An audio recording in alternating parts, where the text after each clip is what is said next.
Merry Christmas!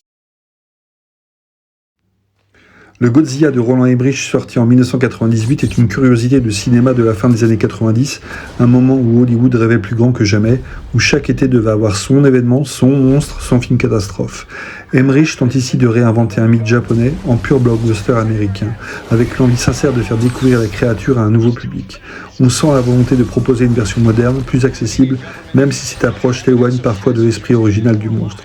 Le cinéaste allemand qui venait de triompher avec Independence Day reprend certains de ses codes.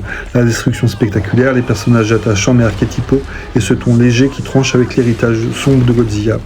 Autour de Matthew Broderick, scientifique dépassé mais sincère, il gravite Maria Pitillo, Hank Azaria ou encore notre Jean Reno national. Chacun apportant une couleur très différente à ce mélange de comédie, d'action et de catastrophe.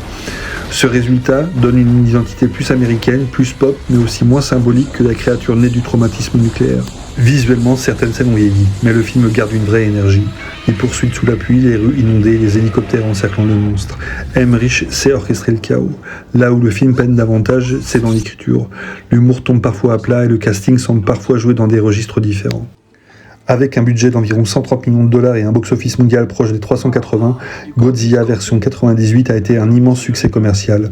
Généreux, spectaculaire, parfois maladroit mais animé d'une vraie envie de bien faire.